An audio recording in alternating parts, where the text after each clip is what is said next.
Une bonne question que nous a posée notre ami Michael.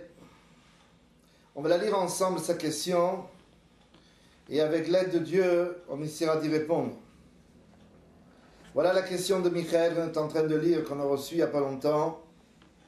Il nous parle de Mashiach, il nous parle de la puissance même du Rabbi de Lubavitch et les rapports qu'il y a entre Mashiach et la personnalité même du Rabbi de Lubavitch. Voilà la question, on peut la lire ensemble. Mais peut-être la différence est telle que nous appartenons à la même génération que celle du Rabbi, ce qui fait que ses propos sur l'identité de Mashiach, de sa génération, sont aussi valables aujourd'hui que de son vivant. Et nous devons alors admettre l'idée que le Mashiach puisse exister en attendant sa révélation. Et entre parenthèses, il nous écrit: je crois que les références envisagent cette possibilité. Pouvez-vous, s'il vous plaît, m'en indiquer quelques-unes? Alors, ce que l'on va faire avec l'aide de Dieu, on va essayer de répondre à sa question ou à toutes ces questions. Et très certainement, c'est des questions que tous nous nous posons. Ce qu'on va essayer de répondre ce soir. Une chose est claire, que tout ce qui concerne Mashiach, mais pas que Mashiach, ce qui va se concerner la vie juive par excellence, dépend du Shulchan Aruch. Ça veut dire que bien que ça soit marqué comme ça dans la Mishnah, ou bien que ça soit marqué bien avant dans la Mishnah, dans le Chumash, dans les livres, les 5 livres de la Torah, ou plus tard dans ce qu'on appelle le Tanar, la Bible, il se peut que par la suite, par la Mishnah, ou dans la Gemara, ou dans le Midrash, tout cela pour nous est intéressant, mais ce qu'on a besoin, comment le psak, comment l'arrêt du Shulchan Aruch, des livres sur lesquels ont été écrites les lois, tels que par exemple le Shulchan Aruch de Rabbi Yosef Karo, qui lui-même s'est servi des rabbanim qui venaient jusqu'à présent, après avoir vu toute la Torah orale et toute la Torah écrite, s'est permis d'écrire ce Shulchan Aruch. Et nous, on va d'après ces lois qui sont inscrites. C'est notre manière de vie. On ne va pas d'après le Midrash, on ne va pas d'après des idées qui seraient très belles les unes derrière les autres, peut-être de la Gemara ou d'autres. On va d'après ce qui est marqué dans le Shulchan Aruch.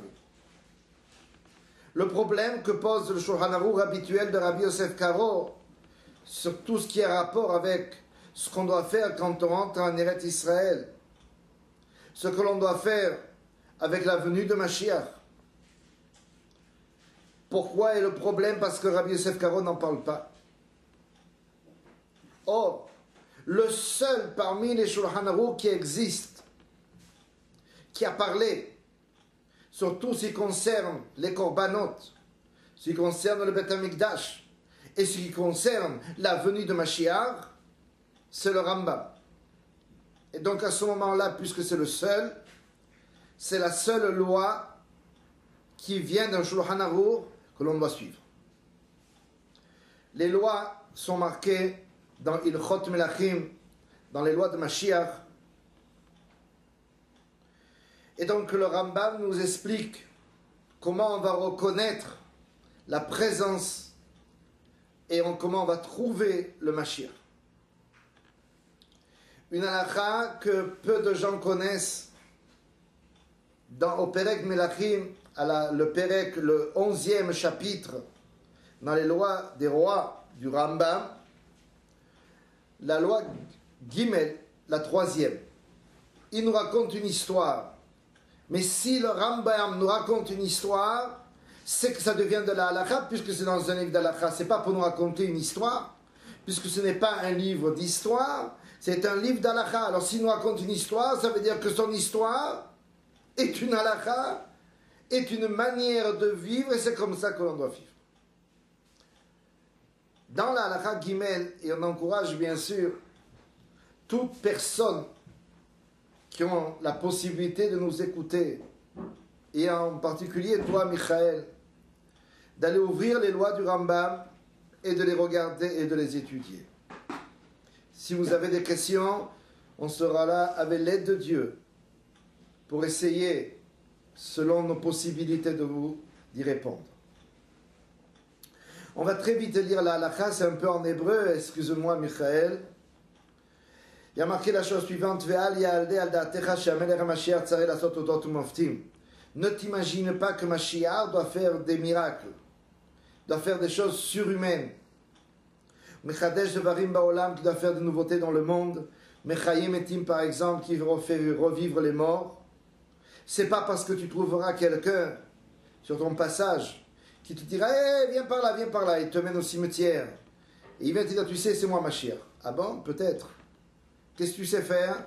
Eh bien, tu vois, ces morts qui sont là, hop, je te les fais revivre. Il fait revivre tous les morts. Plus fort que ça, tu peux avoir. C'est pas une preuve comme quoi c'est Mashiach. Il y a d'autres preuves. Il y a d'autres raisons. Et les raisons sont marquées dans la halakha Dalet, dans la 4e halakha, ce qu'il faut étudier.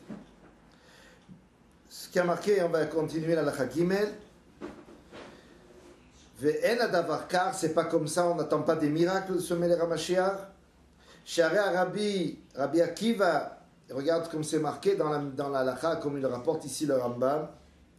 Sha'arei Rabbi Akiva, Chacham Gadol mi Chachmei HaMishnah. C'était le plus grand sage de tous les sages de la Mishnah. Ça veut dire qu'on peut voir Rabbi Akiva dans plusieurs périodes de sa vie. Mais de quelle période il s'agit? Du fameux grand sage qui était le plus grand de sa génération. Et donc il s'agit de la phase de la vie de Rabbi Akiva où il est à son apogée. Il a marqué la chose suivante. Ouaya Omer Alav al Melech Bar Kuziba, où Aya Nosé Kelav Shel Ben Kuziba Amelech, c'est-à-dire que lui-même il portait les armes, portait les ustensiles, aidait dans tout ce qui pouvait aider le roi Kuziba.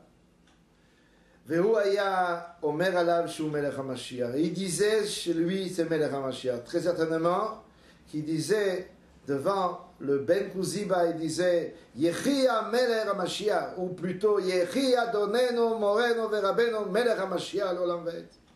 Voilà ce qu'il disait Rabbi Akiva. Et donc voilà ce que nous raconte le Rambam. Dimahu vechol chachmei doro shu Melech HaMashiach. Et donc il lui a semblé, Dima, je veux dire ressemblait, il lui a semblé que c'était lui et tous les sages de la génération. Il n'y a pas de mahloket entre les chachamim, d'après le Rambam. Tous les sages, tous, ils disaient sur Ben Kuziba Amelech, Yechia Melech HaMashiach. L'importance du Yechi, on n'a pas le temps de l'expliquer maintenant, si Dieu veut, on l'expliquera plus tard. Et il y a marqué ici dans le texte, Ad sheneherag ba'avonot, jusqu'à qu'il a été tué, Neherag. Et c'est sur ce point de Neherag que je veux te répondre à ta question. Chez Neherag ba'avonot. Kevan, chez Neherag, ça veut dire que c'est très important la manière dont c'est écrit, il n'y a pas marqué qu'il est mort, il y a marqué chez Neherag, qu'il a été tué, assassiné. Noda lahem shen. Puisqu'il est assassiné, alors ce n'est pas lui. Velo sha'alu mimenu chachamim lo ot velo moftim. Velo ot velo mofet. Ils n'ont pas demandé rien du tout d'autre. Et sur le mot Neherag, là est l'importance de tout ce qu'on veut essayer d'expliquer.